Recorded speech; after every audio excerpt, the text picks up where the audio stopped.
ఉన్న బంగారాన్ని విడిపించి ఆ రోజు ఆన్లైన్ రేటుకే మేము కొంటాం. Sharma gold company. శ్రీ గురుభ్యో నమః. శ్రీమాత్రే నమః. సర్వస్వరూపే సర్వేషి సర్వశక్తి సమన్వితే భయేభ్యస్త్రాహినో దేవి దుర్గే దేవి నమోస్తుతే. శ్రీమాత్రే నమః. గ్రహణాలు వస్తున్నాయి, ముఖ్యంగా చంద్రగ్రహణము, అదేవిధంగా తదుపరి సూర్యగ్రహణం. ఇప్పుడు గ్రహణానికి, చంద్రగ్రహణానికి సంబంధించిన వివరణ అనేది ఇవ్వబోతున్నాను. నేను చాలాసార్లు ఎన్నో వీడియోలు కూడా చేశాను. గ్రహణం అంటే ఏమిటి అంటే, భూమి యొక్క నీడలో చంద్రుడు ప్రవేశించినప్పుడు అది చంద్రగ్రహణం అవుతుంది. ఏదైతే గనక భూమి మీద నివసిస్తున్న మనకు సూర్యుడు కనబడకుండా చంద్రుడు అడ్డంగా కనిపిస్తే అది సూర్యగ్రహణం అవుతుంది. కానీ ఈ గ్రహణం అంటే పట్టుకోవడము అని అర్థం. సాధారణంగా చూస్తే ఇది జనరల్గా ఒక సైన్స్. అంటే నీడ లోపలికి ఒక గ్రహం ప్రవేశిస్తే, అంటే చుట్టూ శాటిలైట్ లాగా మనకి చంద్రుడు తిరుగుతూ ఉంటాడు, ఆ నీడలో వెళ్తే ఏం నష్టం వచ్చింది అని చాలామంది అంటారు. సో వాళ్ళని అనేవాళ్ళు అనుకోనివ్వండి. మనకి శాస్త్రం మాత్రం ఏం చెప్పింది అని అంటే, ఎప్పుడైతే గనక భూమి యొక్క నీడలో చంద్రుడు ప్రవేశిస్తాడో, ఆ యొక్క చంద్రుడు పౌర్ణమి రోజు కనపడవలసింది ప్రకృతి, కనపడకుండా పోవడము అప్రకృతి, అంటే అప్రాకృతం, అంటే జరగకూడనిది అని అర్థం. సో అలా జరగకూడనిది జరిగినప్పుడు దాన్ని గ్రహణము అంటారు. ఆ గ్రహణాన్ని పర్వకాలంగా సూచిస్తారు. పర్వకాలము అంటే శ్రేష్టమైనటువంటి కాలము. అయితే పూర్వకాలములో రాహుకేతువుల యొక్క కథ మనకి తెలిసే ఉంటుంది. రాహువు అనేటువంటి రాక్షసుడు అమృతము దొరికినప్పుడు ఆ అమృతాన్ని దొంగతనంగా తాగడానికి దేవతల మధ్యన అతడు దేవతలలాగా రూపాన్ని ధరించి అక్కడ కూర్చుంటాడు. అయితే అతడు కూడా అమ్మవారి యొక్క భక్తుడే, రాహువు కూడా అమ్మవారి యొక్క భక్తుడే. ఆ అమ్మ అనుగ్రహం వల్ల విష్ణుమూర్తి కూడా అతన్ని కనుక్కోలేకపోయాడు. ఆ యొక్క అమృతాన్ని చేతిలో పోసాడు, ఆ అమృతాన్ని తాగాడు. ఆ అమృత పానము చేస్తున్న సందర్భంలో సూర్యచంద్రులు ఇద్దరు కూడా ఇతడు రాక్షసుడు రాహువు అని చెప్పి విష్ణువుకి చెప్పగానే, ఆ అమృతము ఇలా తాగుతూ ఉన్నాడు, అలా గొంతులో దిగిందో లేదో విష్ణువు తన సుదర్శన చక్రంతో అతని యొక్క శిరస్సును ఖండిస్తాడు.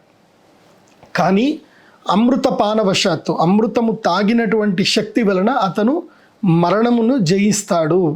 అమృతం అంటే అర్థం నా అమృతం, మరణము లేకుండా చేసేదే అమృతం. కాబట్టి రాహువు తాగాడు, కానీ కంఠము వరకు వెళ్ళింది, ఇక్కడ శరీరానికి అందింది. కాబట్టి కంఠము తెగిచ్చాడు. సుదర్శన చక్రానికి విరుగుడు లేదు. కాబట్టి సుదర్శన చక్రం వల్ల ఏం జరిగింది అంటే, తల ఒకవైపు అయిపోయింది, మొండెం ఒకవైపు అయిపోయింది. కానీ తల మొండెము మరణించలేదు, జీవంగానే ఉన్నాయి, కాకపోతే కలుసుకొని లేవు. సో మొండెము తల లేకుండానే పనిచేస్తుంది, తల కూడా మొండెం లేకుండా పనిచేస్తుంది. ఈ విచిత్రమైన సందర్భాన్ని చూసి ఆ యొక్క రాహువు ప్రార్థన చేస్తాడు, అయ్యా నేను అమ్మవారు ఉపాసకుణ్ణి, నాకు కూడా అమ్మవారి యొక్క అనుగ్రహం వల్లనే ఈ అమృతం తాగి అదృష్టం సిద్ధించింది, నాకు మీరేదైనా వరం ఇవ్వండి, నేను విరమించుకుంటాను అని అంటారు. నాకు శరీరం కావాలి అని అడుగుతాడు. శరీరం ఎవరిస్తారు నీకు అని అంటే, అప్పుడు కద్రూదేవత, కశ్యప ప్రజాపతి యొక్క భార్య కద్రూదేవత, ఈమె ఎవరు అంటే సర్పదేవతలకు, సర్పాలన్నిటి కూడా తల్లి ఆవిడ. అప్పుడు కద్రూదేవత వరం ఇస్తుంది, నేను నా యొక్క పిల్లల శరీరాన్ని నీకు ఇస్తాను, నీవు కూడా ఇప్పటి నుంచి నా కొడుకులాగా వర్ధిల్లుతావు అని వరం ఇస్తుంది ఆవిడ. కానీ ఆ వరం ఇచ్చిన తర్వాత రాహు ఏం వరం ఇస్తాడు అంటే, ఎవరైతే గనక నీ పిల్లలని హింసిస్తారో, ఎవరైతే సర్పజాతిని అంటే ఇప్పుడు నా సోదరులు అవుతారు, ఎందుకోసమంటే నాకు నీ పిల్లల శరీరం ఇచ్చావు కంటే నీవు కూడా నాకు తల్లిలాగాను. ఈ సర్పదేవతలందరూ కూడా, సర్పములన్నీ కూడా నాకు సోదరులతో సమానం. ఎవరైతే సర్పములను చంపుతారో, సర్పములను వేధిస్తారో, సర్పములకు విఘాతం కలిగిస్తారో వారిని నేను పట్టి పీడిస్తాను అని చెప్పి రాహువుగా తల భాగం ఉన్నటువంటి రాహువుగా, మొండె భాగం ఉన్నటువంటి భాగము కేతువు. కేతువు అంటే అర్థం ఏంటంటే ముక్క అని అర్థం. కేతు గణాలు అంటారు. అందుకే కేతు అనేది ఏంటంటే విభజించబడినటువంటి దాన్ని కేతు అంటారు. అలా కేతువు మొండెంగా మారిపోయినటువంటి కేతు. ఆ మొండెమునకేమో సర్పము యొక్క తల, రాహువు యొక్క తల ఉంది, అతనికి కింద మొండెం అంతా కూడా సర్పము యొక్క ఆకారంలో ఉన్నటువంటి యొక్క సర్పము ఆ యొక్క రాహుకి రావడం జరిగింది. ఈ విధంగా రాహువు కేతువు, ఒక రాహువు ఇద్దరిగా మారిపోయాడు. రాహు యొక్క భాగము కేతువుగా మారిపోయారు. ఇప్పుడు ఆ రాహుకేతువుల యొక్క శక్తిని చూసినటువంటి దేవతలందరూ బ్రహ్మని మొరవెక్కితే అప్పుడు బ్రహ్మదేవుడు రాహువుని ఆపి ఆ రాహువుకి ఒక్క వరం మాత్రం ఇస్తాడు. నీకేమిటంటే గ్రహాలలో నీకు స్థానాన్ని ప్రసాదిస్తున్నాం. ఇప్పటి వరకు సప్తగ్రహాలు ఈ మీరు రాహువు కేతువు మీరిద్దరు కూడా సంపాత స్థానంగా, అంటే భూమి యొక్క సంభ్రమణాన్ని బట్టి సంపాత స్థానం అంటే గ్రహములకు సంపాత స్థానములు ఏర్పడతాయి. సూర్యచంద్రుల గమనాన్ని బట్టి సంపాత స్థానములు ఏర్పడతాయి. వీటిని ఏమంటారు అంటే నార్త్ అండ్ సౌత్ నోడ్స్ అంటారు. నార్త్ అండ్ సౌత్ నాట్స్, ఇవి నాట్స్ రాశి చక్రంలో కూడా తిరుగుతూ ఉంటాయి, వక్రత్వంలో తిరుగుతూ ఉంటాయి. భూమి ఇలా తిరుగుతూ ఉంటే ఆటోమేటిక్గా నాట్స్ ఆపోజిట్లో తిరుగుతుంటాయి. అందుకోసమే రాహుకేతువులు ఇద్దరు వక్రత్వంలో ఉంటారు. ఈ రాహుకేతువులు వక్రత్వంలో ఉండడం మూలాన ఎప్పుడైతే భూమి యొక్క నీడ ఈ సంపాత స్థానంలో పడుతున్నప్పుడు ఆ యొక్క భూమి నీడ ఎప్పుడైతే పెరుగుతుందో సూర్యుడి యొక్క కక్ష లేదా చంద్రుడి యొక్క కక్ష ఆ యొక్క సంపాత స్థానం లోపలికి వచ్చినప్పుడు ఆ యొక్క నోట్స్ దగ్గర ఏమవుతుంది అంటే రాహుకేతువులు ప్రభావం వల్ల సూర్యుడు లేదా చంద్రుడు కనబడకుండా పోతారు. ఇది వాళ్ళ యొక్క ప్రభావం. ఈ విధంగా గ్రహశక్తి వాళ్ళకి ఇవ్వడం జరిగింది. అంటే గ్రహాలలో స్థానం ఇవ్వడం జరిగింది. అంటే నవగ్రహాలలో 7 గ్రహాలు దేవతలైతే గనక 2 గ్రహాలు రాక్షసులు. అలా గ్రహస్థానం ఇచ్చిన తర్వాత మీకు అత్యంత శక్తి ఉంటుంది. ఎలాంటి శక్తివంతులంటే మీరు జాతకంలో ఏ స్థానంలో ఉన్నా ఆ స్థానమును మీరు భ్రష్టుపరచవచ్చు. అదేవిధంగా ఎవరి జాతకంలో అయితే గనక గ్రహణము వేదంతో పుడతారో వాళ్ళని మీరు పీడిస్తారు. వాళ్ళు పూర్వజన్మలో సర్పదేవతల్ని హింసించిన, చెడ్డు పనులు చేసిన, పాపకర్మలు చేసిన ఆ పాపకర్మల యొక్క ఇతివృత్తంతో వాళ్ళు జన్మలో సూర్యుడు చంద్రుడు రాహుకేతువులతో కలిసి ఉన్నప్పుడు వాళ్ళు జన్మిస్తారు. వాళ్ళని మీరు జీవితాంతం పీడిస్తారు అని చెప్పి, అయితే మీకు ఈ శక్తి ఎప్పుడూ కూడా ఉండదు. మీకు దేవతలకు మించినటువంటి శక్తి కేవలము ఎప్పుడు గ్రహణం సమయంలో మాత్రమే మీకు శక్తి వస్తుంది. మిగతా సమయంలో మీకు ఎలాంటి శక్తి ఉండదు. అంటే దేవతలని కూడా ఓడించేటువంటి శక్తి మీకు ఉండదు. మీకు పరిపూర్ణమైనటువంటి శక్తి కేవలం గ్రహణ సమయంలో మాత్రమే వస్తుంది. మిగతా సమయములో నేను ఇందాక చెప్పినటువంటి గ్రహ యుతి ఫలాలు ఏవైతే ఉన్నాయో, శనిగ్రహమేమో రాహుగ్రహమేమో శనిగ్రహానికి సంబంధించిన ఫలితాలు, కేతుగ్రహమేమో కుజగ్రహానికి సంబంధించిన ఫలితాలు ఇవ్వడం జరుగుతుంది. కుజవత్ కేతువు శనివత్ రాహువు అని మనకి బృహత్పరాహోరా శాస్త్రంలో, అదేవిధంగా ఫలదీపిక అనే గ్రంథంలో చెప్పడం జరిగింది. ఈ విధంగా ఈ యొక్క రాహువు కేతువులు గ్రహణ సమయములో శక్తిమంతులయ్యి తమ యొక్క జాతి అయినటువంటి అసుర గణాలకు, రాక్షస గణాలకు శక్తినివ్వడం జరుగుతుంది. కాబట్టి ఈ గ్రహణం ఎప్పుడైతే ఏర్పడుతుందో అప్పుడు దేవతలు శక్తి విహీనులవుతారు, రాక్షసులు శక్తి సంపన్నులవుతారు. ఇది భూమండలానికే వర్తిస్తుంది. భూమండలంలో ఎక్కడ గ్రహణం జరిగినా అక్కడ రాక్షసుల యొక్క శక్తి మితిమీరుతుంది. అయితే గ్రహణము ఎక్కడైతే కనిపిస్తుందో అక్కడ నెగిటివ్ అనేటువంటిది, రాక్షసుల యొక్క శక్తి అనేది 100% ఉంటుంది గ్రహణం కనబడే చోట. గ్రహణము కనబడని చోట 50% గ్యారంటీగా ఉంటుంది. అందుకే ఈ గ్రహణ కాలాన్ని పర్వకాలం అని చెప్పారు. అప్పుడు దేవతలందరూ బ్రహ్మదేవుడిని మొరబెట్టుకుంటారు. ఏమిటి మా పరిస్థితి? ఆ గ్రహణ సమయంలో వీళ్ళు మమ్మల్ని 2 గంటలు చాలు, వాళ్ళకి 3-4 గంటలు గ్రహణం అంటే మినిమం 4 గంటలు అయితే ఉంటుంది. ఆ 4 గంటల సమయము లోపల అంటే 4 హోరలు అంటారు. ఆ 4 హోరల్లో వీళ్ళు మమ్మల్ని చీల్చి చెండాడుతారు. స్వామి మీకు తెలియంది ఏముంది, ఒక అందమైన భవంతిని నిర్మించాలంటే ఎంతో కాలం పడుతుంది. ఒక మామూలు బీజము, చిన్న బీజము ఒక మహావృక్షం అవ్వాలంటే కొన్ని వేల సంవత్సరాలు పడుతుంది. కానీ ఆ వృక్షమును తుంచి పాడేయాలి అని అంటే క్షణకాలం సరిపోదు. అలా మేము చేసినటువంటి మంచి పనులన్నీ కూడా వీళ్ళు వచ్చిన 4 గంటల్లో ఆ క్షణకాలంలో వీళ్ళు వాటన్నిటిని పాడు చేస్తారు. ఎలా స్వామి అని వేడుకుంటారు. అప్పుడు బ్రహ్మ చెప్తాడు, ఈ సమస్త సృష్టికి ఆది పరాశక్తియే, జగన్మాతయే సంరక్షకురాలు. అయితే మిమ్మల్ని సంరక్షించాలంటే ఆది పరాశక్తి మిమ్మల్ని సంరక్షించాలి. ఆమెకే లలితా సహస్రనామంలో చెప్పారు. ఏమని అనంటే, శ్రీమాత శ్రీ మహారాజ్ఞి శ్రీమత్ సింహాసనేశ్వరి చిదగ్నికుండ సంభూత దేవకార్య సముద్యత. అంటే ఆమె చిదాగ్నికుండములో నుంచి పుట్టి దేవకార్యములను పూర్తిగా దేవకార్యములన్నింటిని కూడా చేసి పెడుతుంది. సముద్యత అంటే దేవకార్యములను నిర్వహిస్తుంది అని అమ్మవారి యొక్క నామం. కాబట్టి ఎవరైతే గనక గ్రహణ కాలంలో, ఎవరు అంటే ఇటు రాక్షసులైతే ఎట్లాగో అపోజిషన్లో ఉన్నారు, ఇటు దేవతలు అపోజిషన్లో ఉన్నారు. ఇటు రాక్షసులకి దేవతలకు మధ్యన ఉన్నది ఎవరు అంటే మనము మనుషులు. గ్రహణ సమయములో మనుషులకు దేవతా శక్తులు వస్తాయి.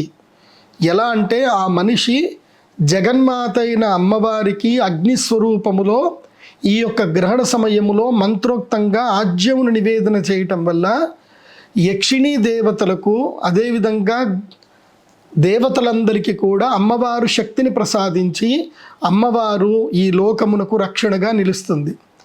అమ్మవారే రక్షణగా ఉన్నారు అంటే రాక్షసులు ఏమీ చేయలేరు. అయితే ఈ గ్రహణ కాలములో ఎవరైతే గనక అమ్మవారిని ఆరాధన చేస్తూ యజ్ఞకర్మను చేస్తూ దేవతలకి శక్తిని యజ్ఞము మూలకంగా ప్రసాదిస్తారో వాళ్ళు దేవతా శక్తుల్ని ఆ తరువాత పూర్తిగా పొందగలుగుతారు. ఆ గ్రహణమైన తర్వాత ఆ దేవతలు అంటే గ్రహణం అయిపోయినంత వరకు దేవతలకు శక్తి లేదు. గ్రహణము ముగిసిన తర్వాత ఏమవుతుంది, దేవతలకి శక్తి వస్తుంది. ఆ దేవతలు ఈ యొక్క పూజ చేసినటువంటి గ్రహణ సమయములో జపము, దానము, తపము, హోమము చేసినటువంటి యొక్క వ్యక్తులను, వాళ్ళని పూర్తిగా వీళ్ళు సంరక్షిస్తారు. గ్రహపీడ కలగకుండా, శత్రుపీడ కలగకుండా, ఎలాంటి బాధలు కలగకుండా వాళ్ళని వీళ్ళు కాపాడుతారు. అంటే మీరు మమ్మల్ని ఒక 4 గంటలు కాపాడితే మిమ్మల్ని 40 ఏళ్ళు మేము కాపాడుతాము అని చెప్పి దేవతలు అక్కడ చెప్పడం జరిగింది. అలా దేవతలకు కూడా వరము, మనుషులకి కూడా వరము, అలాగే రాక్షసులకి వరము. ఈ గ్రహణ కాలము ముగ్గురికి వరము. అంటే వాళ్ళ యొక్క శక్తిని చూపించుకోవడానికి రాక్షసులకి వరం, దేవతలని కాపాడడానికి దైవీయ శక్తి పొందేటువంటి వరము మనుషులకి వరం.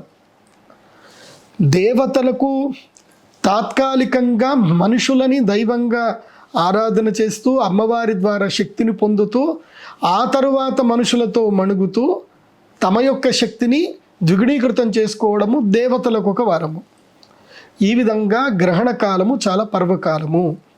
కాబట్టి సూర్యగ్రహణమైనా చంద్రగ్రహణమైనా ఈ యొక్క కథా అనువర్తం ఏదైతుందో ఇది అందరికీ వర్తిస్తుంది.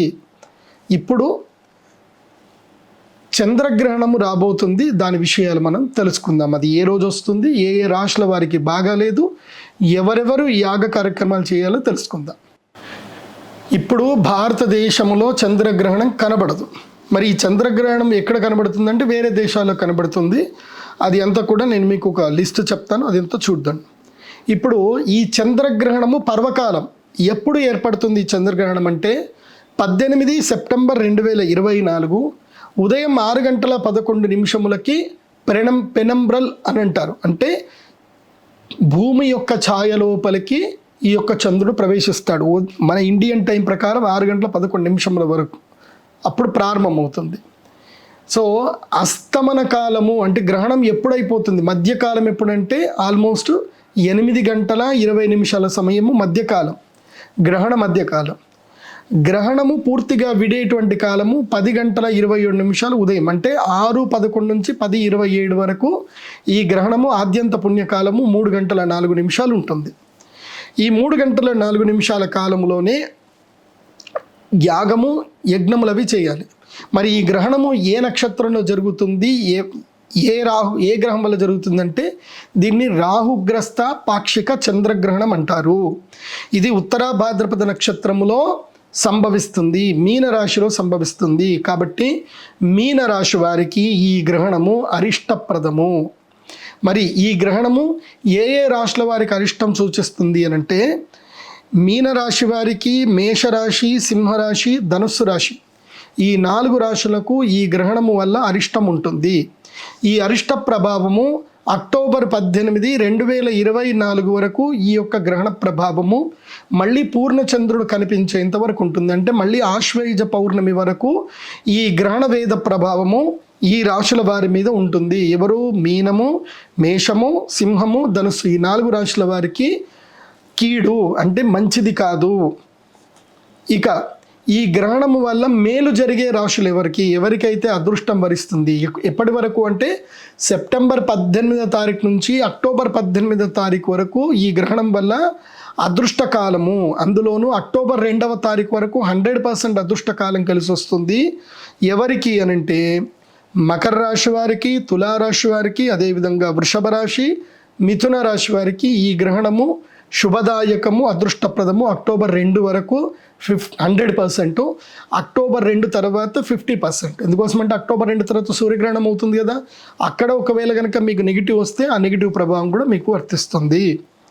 ఇక సాధారణం నార్మల్ ఎవరికి అంటే నాట్ గుడ్ నాట్ బ్యాడ్ ఎవరికి అనంటే కుంభరాశి, వృశ్చిక రాశి, కన్యా రాశి, కర్కాటక రాశి వారికి ఈ గ్రహణము సర్వసాధారణంగా ఉంటుంది. ఇటు శుభము కాదు, అశుభం కాదు, మధ్యమ ఫలితం ఉంటుంది. మరి ఈ గ్రహణానికి సంబంధించిన పరిహారాలు ఏం చేసుకోవాలి? రాహుగ్రస్త చంద్రగ్రహణము మన భారతదేశంలో అయితే కనిపించదు, కాబట్టి మనకి గ్రహణ నియమాలు వర్తించవు, గ్రహణ సూతకము వర్తించదు, గ్రహణ సూతకాలం కూడా మనకి ఉండదు. అయితే ఈ గ్రహణము పట్టే సమయంలో మాత్రం కొంచెము ఈ యొక్క ముంబై, గోవా, కేరళ, గుజరాత్ ఈ ప్రాంతం వాళ్ళకి మాత్రం ఈ గ్రహణము కొంచెం కనిపిస్తుంది. అంటే మనకి కరెక్ట్గా సూర్యోదయం అవుతూ ఉంది, పశ్చిమం వైపు ప్రయత్నపూర్వకంగా చూస్తే వాళ్ళకు కొంచెం కనిపిస్తుంది కానీ పెద్దగా కనబడదు. ఎందుకోసమంటే ఇది పశ్చిమ తీర ప్రాంతం కాబట్టి వాళ్ళకి పశ్చిమములో చంద్రుడు అస్తమిస్తూ కనిపిస్తాడు, కొంచెం ఏదో చంద్రుడి మీద గ్రహణం పట్టినట్టు కనిపిస్తుంది. కానీ ఎందుకోసమంటే 6:11 ఆ పాటికి సూర్యుడు వచ్చేస్తాడు, మనకి సూర్యోదయం అయిపోతుంది.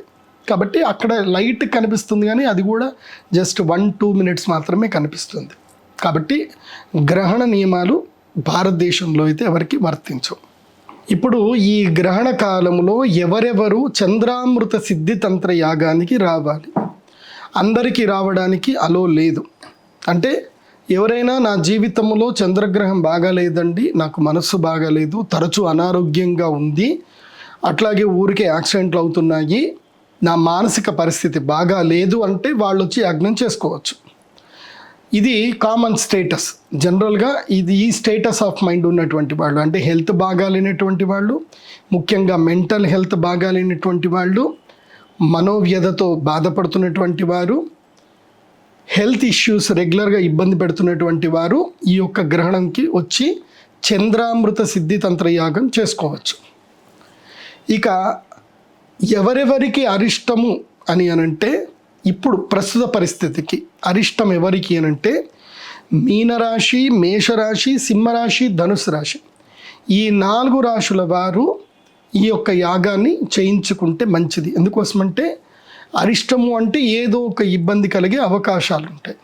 ఆ ఇబ్బంది కలగొద్దు అని అనుకుంటే ఇక్కడికి వచ్చి యాగం చేసుకోవచ్చు.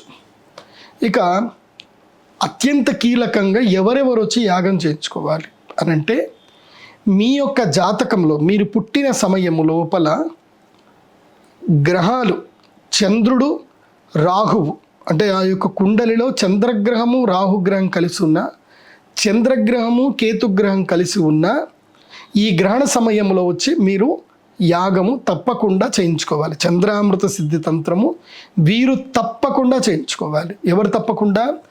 జాతకంలో చంద్ర రాహువు చంద్రకేతు యుతి ఉన్నటువంటి వారు, అదేవిధంగా ప్రస్తుతము రాహు మహాదశ నడుస్తున్నటువంటి వారు, అదేవిధంగా ప్రస్తుతము కేతు మహాదశ నడుస్తున్నటువంటి వారు ఈ యాగము చేయించుకోవాలి.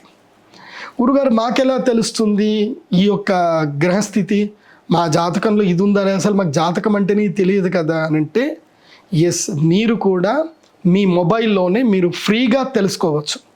ఈ యొక్క జాతక వివరణ మీరు ఫ్రీగా తెలుసుకోవచ్చు. నేను మీకు స్క్రీన్ షేర్ చేస్తూ ఒక ట్యుటోరియల్ వీడియో పెడతాను. ఆ ట్యుటోరియల్ వీడియో చూడండి, ఆ ఎగ్జాంపుల్ వీడియో చూడండి. చూస్తే మీకు అర్థమవుతుంది. మీరు చేయవలసిందల్లా ఏంటంటే, మీరు ఆండ్రాయిడ్ కానీ ఐఓఎస్ కానీ ఏది వాడుతున్నా సరే, ముఖ్యంగా ప్లే స్టోర్ నుంచి చెప్తున్నాను, ఆండ్రాయిడ్ ఫోన్లు వాడే వాళ్ళకి గూగుల్ ప్లే స్టోర్లో నుంచి మీరు హిందూ క్యాలెండర్ అని ఒక యాప్ ఉంటుంది. అది స్వస్తిక్ సింబల్తో యాప్ ఉంటుంది. ఈ యాప్ మొదలుగా డౌన్లోడ్ చేసుకోవాలి. డౌన్లోడ్ చేసుకున్న తర్వాత లొకేషన్కి అందులోపల సెట్టింగ్స్లో వెళ్ళాలి. సెట్టింగ్స్లో ఎప్పుడు ఉజ్జయిన్ ఉంటుంది. దాని లోపల సెట్టింగ్స్ లోపలికి వచ్చేసి హైదరాబాద్కి మీ యొక్క, అంటే ఇప్పుడు మనం తెలుగు రాష్ట్రంలో కాబట్టి హైదరాబాదు, విజయవాడ, మీకు నియర్ బై ఏ సిటీ ఉంటే ఆ సిటీకి మీరు లొకేషన్ సెట్టింగ్ మార్చుకోవాలి. తర్వాత మీకు లాంగ్వేజ్ కావాలనుకుంటే మీరు తెలుగులో కూడా లాంగ్వేజ్ మార్చుకోవచ్చు. ఆ తర్వాత కుండలి వచ్చేసి సౌత్ ఇండియా కుండలి అని పెట్టండి, దక్షిణ భారతదేశ కుండలి అని పెట్టుకోండి. సో మీకు ఈజీగా తెలుస్తుంది. ఈ సెట్టింగ్స్లో ఇవి మార్చుకోండి. ఇవి మార్చిన తర్వాత మీరేం చేయాలంటే, యాప్ ఎట్లా డౌన్లోడ్ అయిపో సెట్టింగ్ మారుతుంది. అక్కడ ఈ రోజటి క్యాలెండర్ చూపిస్తుంది. అక్కడ ఏం చేయాలి, కుండలి అని మనకి క్యాలెండర్లో ఒక మెనూ కనిపిస్తుంది. కుండలి క్లిక్ చేయాలి. క్లిక్ చేసి మీ డేట్ ఆఫ్ బర్త్ అక్కడ సెలెక్ట్ చేయాలి. డేట్ ఆఫ్ బర్త్ సెలెక్ట్ చేశాక అక్కడ టైం కూడా ఉంటుంది. ఆ టైం కూడా మీరు సెలెక్ట్ చేసుకోవచ్చు. ఆ తర్వాత కుండలి దగ్గరికి వస్తే టైం వస్తుంది. టైం సెలెక్ట్ చేసుకున్నాక మీరు దాన్ని స్లైడ్ చేస్తే మీ కుండలి కనిపిస్తుంది. మీరు పుట్టిన డేట్ ఆఫ్ బర్త్ టైం పైనే కనిపిస్తుంది, కింద మీ కుండలి కనిపిస్తుంది. ఆ కుండలిలో రాహువు ఎక్కడున్నాడు చూడాలి. రాహువుతో చంద్రుడు కలిసి ఉన్నాడే అనుకోండి, రాహువుతో కేతువు కలిసి ఉన్నాడు, మీరు వెంటనే స్క్రీన్ షాట్ తీసుకొని ఇది అవునా కాదా అనేది మీరు ఎవరైనా పండితులతో నిర్ధారణ చేసుకోవచ్చు. మోస్ట్లీ క్లియర్గానే ఉంటుంది. సో మీ యొక్క కుండలిలో రాహువు కేతువు కలిసి ఉంటే మీకు ఈ యొక్క చంద్రగ్రహ పీడ మీకు ఉన్నట్టే లెక్క. ఇది బాగా గుర్తుపెట్టుకోండి. కాబట్టి మీరు చంద్రామృత సిద్ధి తంత్రానికి చేయించుకోవడానికి రావాలి. మరి ఈసారి చంద్రామృత సిద్ధి తంత్రానికి నేను మీకు ఇచ్చేది ఏంటంటే, ఈ యొక్క చంద్రామృత శివలింగం ఇస్తాను. ఇవి నా దగ్గర ప్రస్తుతానికి 27 మాత్రమే ఉన్నాయి. ఇప్పుడు కేదార్నాథ్లో అక్కడ ఇక్కడ మొత్తం కూడా వరదలు రావడం వల్ల స్టాక్ లేదు. ఇప్పుడు నా దగ్గర ఉన్నటువంటి శివలింగాలు కేవలం 27 మాత్రమే ఉన్నాయి. కాబట్టి చంద్రామృత సిద్ధి తంత్రానికి 18 సెప్టెంబర్ 2024 రోజున యాగం ఏదైతే చేస్తున్నామో 27 మందికి మాత్రమే ఈ యొక్క శివలింగాలు నేను ఇవ్వగలుగుతాను. కాబట్టి ఎవరు తొందరగా మీరు బుక్ చేసుకుంటే వాళ్ళకు మాత్రమే ఈ చంద్రామృత శివలింగాలు ఇవ్వడం పడుతుంది. ఈ చంద్రామృత శివలింగాలు కేవలము నేను చంద్రగ్రహణం అప్పుడే ఇస్తాను, మళ్ళీ ఇవ్వను. ఈ చంద్రగ్రహణము ఎప్పుడు వస్తుంది? కేవలం ఇప్పుడు 18 సెప్టెంబర్కి వస్తుంది. ఇది దాటితే మళ్ళీ నెక్స్ట్ ఎప్పుడు 12th మార్చ్ అనుకుంటాను, 12-13 మార్చు 2025కి చంద్రగ్రహణం వస్తుంది. అప్పుడు స్టాక్ ఉంటే అప్పుడు అందరికి ఇవ్వడం జరుగుతుంది. లేకపోతే కనుక అప్పుడు కూడా ఎవరికి ఇవ్వడం జరగదు. మామూలు శివలింగాలు, స్ఫటిక శివలింగాలు ఇవ్వడం జరుగుతుంది. ఈ చంద్రామృత శివలింగాలు రేర్గా దొరుకుతాయి. ఇవి కేవలం మా దగ్గర 27 మాత్రమే ఉన్నాయి. 27 మందికి మాత్రమే అవకాశము. కాబట్టి మీరు చంద్రామృత సిద్ధి తంత్రంలో 25,000 ప్యాకేజ్ బుక్ చేసుకుంటేనే ఇది ఇవ్వడం జరుగుతుంది. మామూలు వాళ్ళకి ఇవ్వడం జరగదు. అది గుర్తుపెట్టుకోండి. ఒకవేళ మా దగ్గర ఇప్పుడు డబ్బులు లేవండి మేము తర్వాత ఇస్తామనంటే, మీరు డబ్బులు నాకు ఇచ్చేది కాదు, మీరు అమ్మవారికే ఇస్తారు. కాబట్టి మీరు అది ఏమైనా ఉంటే కనుక మా పిల్లలతోటి సంప్రదించండి. మీరు అక్కడికి వచ్చినప్పుడైనా సరే, యజ్ఞానికి వచ్చినైనా నన్ను సంప్రదించి అక్కడ ఏదైనా సరే వెసులుబాటు, గురుగారు నేను ఇన్ని రోజులకి ఇస్తాను, ఏదైనా చేస్తాను అని అంటే చేసుకోండి. ఎందుకోసం అంటే నేను వ్యాపారం చేయట్లేదు, సహాయం చేస్తున్నాను, అమ్మవారికి సేవ చేస్తున్నాను. కాబట్టి మీరు ఇచ్చే ప్రతి రూపాయి అమ్మవారి యొక్క ఆలయ నిర్మాణానికి డొనేషన్కే వెళుతుంది తప్ప నా యొక్క వ్యక్తిగత జీవితానికి వెళ్ళదు. కాబట్టి మీరు అమ్మవారికి రుణపడి ఉంటారు, నాకైతే కాదు. సో ఎవరి దగ్గరైనా లేకపోతే, అంత డబ్బులు లేకపోతే మీరు అక్కడ యాగం అయితే చేయించుకోండి. తర్వాత ఎప్పుడైనా అమ్మవారికి మీరు మీ శక్తి కొలది మీరు ఒక 6 నెలల్లో మీరు తిరిగి ఇవ్వవచ్చు. ఇది కేవలం 27 మందికి మాత్రమే వర్తిస్తుంది. కానీ మినిమం అమౌంట్ అయితే 16,000 అయితే మినిమం అయితే ఇవ్వాలి. తర్వాత అమౌంట్ కావాలంటే మీరు ఎప్పుడైనా అమ్మవారికి సేవ చేసుకుంటూ ఇద్దరు. కానీ ఫస్ట్ ప్రిఫరెన్స్ మాత్రం ఎవరైతే ఫుల్ అమౌంట్ ఇస్తారో వాళ్ళకే ఫస్ట్ ప్రిఫరెన్స్ ఉంటుంది. సో ఫుల్ అమౌంట్ ఇచ్చేవాళ్ళు 27 మంది అయిపోతే మాత్రం మీకు అవకాశం అయితే ఉండదు. అది కూడా క్లియర్గా చెప్తున్నాను. మళ్ళీ మనం ట్రై చేద్దాము. మార్చి 12వ తారీఖు మళ్ళీ చంద్రగ్రహణం రాబోతుంది. అప్పుడు కూడా ఇచ్చే అవకాశాలు ఉంటాయి. పర్వాలేదు, సంవత్సరానికి 2 సంవత్సరాలకు ఒకసారి ఎప్పుడైనా మనకి గ్రహణం అయితే వస్తుంది. అప్పుడు వచ్చినప్పుడు స్టాక్ ఉంటే కనుక ఇవ్వడం జరుగుతుంది. ఇక ఇంకా ఎవరెవరికి చంద్రామృత సిద్ధితంత్రం చేయించుకోవాలి అని అంటే, ప్రస్తుతము మీ జాతకంలో రాహు మహాదశ నడుస్తున్నా, కేతు మహాదశ నడుస్తున్నా, చంద్రగ్రహణము క్షీణ చంద్రుడు ఎవరైతే అమావాస్య రోజు పుట్టినా వాళ్ళు కూడా చంద్రామృత సిద్ధితంత్రం చేయించుకోవాలి. క్షీణ చంద్రుడు అంటే కృష్ణపక్ష ఏకాదశి నుంచి శుక్లపక్ష చవితి వరకు క్షీణచంద్రుడి యొక్క ప్రభావం ఉంటుంది. అంటే ఇక్కడ క్షీణచంద్రుడు అంటే చంద్రుని యొక్క బలం తగ్గుతుంది. ఇది మీరు బృహత్పరావర శాస్త్రం చూస్తే మీకు తెలుస్తుంది. అలా క్షీణచంద్రుడు ఉన్నటువంటి వాళ్ళైనా ఈ యొక్క చంద్రామృత సిద్ధితంత్రం చేసుకోవచ్చు. ఇంకా తప్పకుండా ఇంకెవరు చేసుకోవాలి అనంటే, ఎవరెవరైతే గనక గ్రహణ వేదలో పుట్టారో, అంటే మీరు పుట్టిన సమయానికి తేదీకి మునుపు చంద్రగ్రహణం గనక జరిగి ఉంటే మీరు తప్పకుండా ఈ యొక్క చంద్రామృత సిద్ధితంత్రం చేయించుకోవాలి. అంటే ఉదాహరణకి ఒక వ్యక్తి అక్టోబర్ 2వ తారీఖు రోజు పుట్టాడు, సెప్టెంబర్ 18వ తారీఖు చంద్రగ్రహణం ఏర్పడింది. కాబట్టి అక్టోబర్ 2వ తారీఖు నాడు పుట్టినటువంటి వాడికి గర్భములో ఉన్నప్పుడే చంద్రగ్రహణం జరిగింది కాబట్టి, లేదా సూర్యగ్రహణం జరిగింది కాబట్టి ఆ వ్యక్తికి గ్రహణ ద్వేద వర్తిస్తుంది. ఎప్పుడు? 3వ నెల మొదలు 9వ నెల వరకు. దాదాపు 3వ నెల కొంచెం తక్కువ అని చెప్తారు, కానీ 5వ నెల అయితే చాలా సివియర్గా ఉంటుంది. 5వ నెల నుంచి 9వ నెల వరకు గర్భములో పిండం ఉన్నప్పుడు, గ్రహణం ఏర్పడినప్పుడు ఏ మాతృమూర్తులైతే సరైన జాగ్రత్తలు తీసుకోరో అలాంటి వాళ్లకు అంగవైకల్యం ఉన్న పిల్లలు పుడతారు, ఆటిజం ఉన్నటువంటి పిల్లలు పుడతారు, లేదా గ్రహణముర్రి ఉన్నటువంటి వారు పుడతారు, కన్ను సరిగ్గా కనబడకుండా పుడతారు, చర్మ వ్యాధులతో పుడతారు, నిత్యము అనారోగ్యంతో ఉండేటువంటి వారు ఉంటారు, మానసికంగా ఎదగలేరు, జ్ఞాపక శక్తి సరిగ్గా ఉండదు. ఇవన్నీ కూడా గ్రహణ వేద లక్షణాలే. ఇంకా అది కాకుండా ఏంటి, ఇవన్నీ ప్రత్యక్షంగా కనబడకుండా ఉండేది ఏంటంటే ధనయోగం ఉండదు, డబ్బు రాదు, ఆకర్షణ సిద్ధించదు, ఎవరు కూడా గౌరవం ఇయ్యరు, ఎప్పుడు ఎంత కష్టపడ్డా సమాజంలో అదృష్టము రాదు, మర్యాద రాదు, గౌరవం రాదు, అవకాశాలు రావు, డబ్బు ఎప్పుడు కూడా ఖర్చు అయిపోతుంటుంది, ఎప్పుడు రుణములో ఉంటారు. ఇవన్నీ కూడా గ్రహణ వేద ప్రభావాలే, గుర్తుంచుకోండి. ఇలా గ్రహణ వేదలో మీరు పుట్టుంటే గనక ఈ యొక్క గ్రహణ సమయంలో చేసేటువంటి పూజ అదృష్టప్రదమైనటువంటిది, గుర్తించండి. అది చంద్రగ్రహణంలో జరిగి ఉంటే గనక చంద్రామృత సిద్ధితంత్రం చేసుకోవాలి. సూర్యగ్రహణంలో గనక గర్భం పిండం ఉంటే సూర్యగ్రహణం జరిగినప్పుడు చేసుకోవాలి. దాదాపుగా గ్రహణం ఏర్పడింది అని అంటే సూర్యగ్రహణము, చంద్రగ్రహణము ఇవి రెండూ కూడా ఒక 15 రోజుల గ్యాపుల్లోనే జరుగుతాయి. చంద్రగ్రహణం వచ్చింది అని అంటే పక్కా సూర్యగ్రహణం వస్తుంది, లేదా మొదలు సూర్యగ్రహణం వచ్చిందంటే తర్వాత పక్కా చంద్రగ్రహణం వస్తుంది. అంటే గ్రహణ వేద రెండూ ఉంటాయి, సూర్యగ్రహణము చంద్రగ్రహణ వేద రెండూ ఉంటాయి అందరికీ. ఇది బాగా గుర్తించండి. కాబట్టి సూర్యగ్రహణమైనా చంద్రగ్రహణమైనా, ఇప్పుడు జాతకంలో సూర్యుడు రాహువు కలిసి ఉంటే, సూర్యుడు కేతువు కలిసి ఉంటే మీరు గ్రహణ సమయంలో వచ్చి అరిష్ట నివారణం చేయించుకోవాలి.